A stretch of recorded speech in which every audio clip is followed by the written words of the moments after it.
On définit l'intervalle IN de la façon suivante, c'est l'intervalle compris entre moins 1 sur n et 2 plus 1 sur n.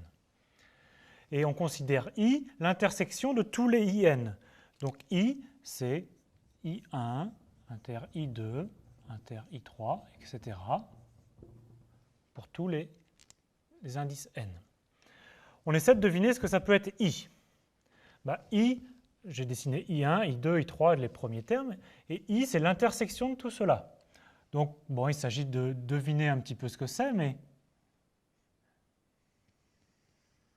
il va s'agir de montrer que l'intervalle I, qu'on obtient à la fin, l'intersection, c'est exactement l'intervalle 0, 2, avec 0 et 2 inclus.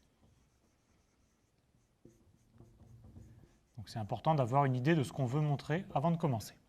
Alors nous allons raisonner par double inclusion. Alors il y a une inclusion facile, on va commencer par celle-là.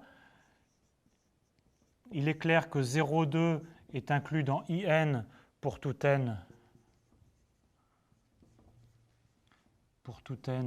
plus grand que 1. Donc 0, 2 est inclus dans l'intersection. L'intersection qu'on a appelée I. Donc on a un premier sens. L'inclusion de cette inclusion est un peu plus délicate. On va démontrer cette inclusion par contraposition.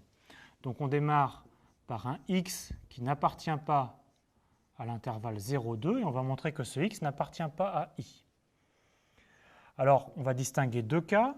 Dans le premier cas, x est négatif.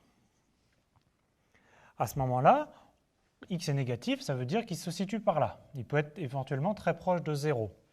Mais on peut trouver un nombre ici, moins 1 sur n, entre 0 et x.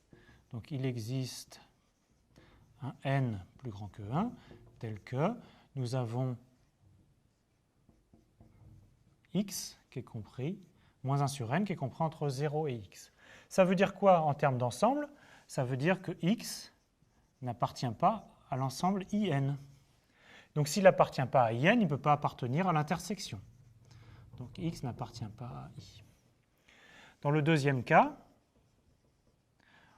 si x est positif ou nul, en fait, comme il n'est pas dans 0, 2, il est strictement plus grand que 2. On fait la même chose, on trouve n tel que 2 est plus petit que 2 plus 1 sur n est plus petit que x, et ça nous donne exactement que x n'appartient pas à IN, et donc x n'appartient pas à I. Donc dans les deux cas, x n'appartient pas à I. Qu'est-ce qu'on a fait? On a montré que si x n'appartient pas à 0, 2, alors x n'appartient pas à I, et donc par contraposition,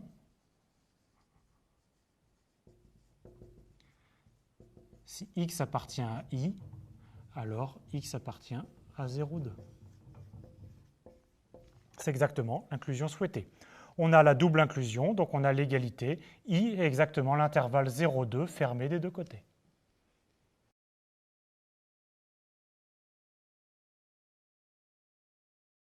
Dans cette deuxième question, on considère l'intervalle Jn qui va de 1 plus 1 sur n à n. Et J qui est l'union de tous les Jn à partir de 2. Donc ceci, c'est J2, union J3, etc., etc., pour tous les n. J'ai représenté les premiers intervalles J. Alors J2 qui va de 3,5 à 2, etc. Et il s'agit de faire l'union.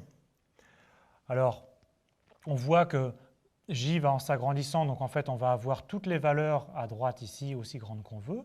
Mais par contre ici, qu'on va aller jusqu'à 1 sans jamais arriver à 1. Donc voilà l'intervalle J qui va être un intervalle qu'on va obtenir à la fin. Donc maintenant, il s'agit de montrer ce qu'on vient de voir sur le dessin, que J, c'est l'intervalle 1 à plus l'infini, attention, ouvert en 1. Alors, nous allons encore une fois raisonner par double inclusion. D'une part, on sait que pour n plus grand que 2, on a toujours que Jn est inclus dans 1 plus l'infini, par la définition de Jn. Donc, l'union des Jn pour n plus grand que 2 est aussi inclus dans 1 plus l'infini. Donc on a notre première inclusion. Pour l'inclusion réciproque, on démarre d'un x qui appartient à 1 plus l'infini. Et il s'agit de montrer que x est en fait dans J. Alors on va distinguer deux cas. Soit x est plus grand que 2. Si x est plus grand que 2, alors pour un certain n, par exemple, on peut prendre n plus grand que x, alors x appartient à Jn. Donc comme il appartient à Jn, donc il appartient à J. Puisque J, c'est l'union de tous les Jn. Ça, c'est le cas où x est grand. Et si x, il peut être aussi très proche de 1. D'accord ? Donc si x est compris à ce moment-là entre 1 et 2, alors on fait la même chose, mais il faut trouver, on choisit n tel que on est 1 qui est compris entre 1 plus 1 sur n, qui est inférieur ou égal à x. Et donc à ce moment-là, encore une fois, nous avons que x appartient à Jn pour ce n qu'on a trouvé, et donc x appartient à J.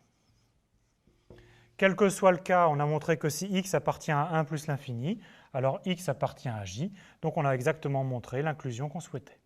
Nous avons les deux inclusions, donc on a égalité. L'ensemble grand J, c'est l'intervalle plus 1 jusqu'à plus l'infini, ouvert bien sûr des deux côtés.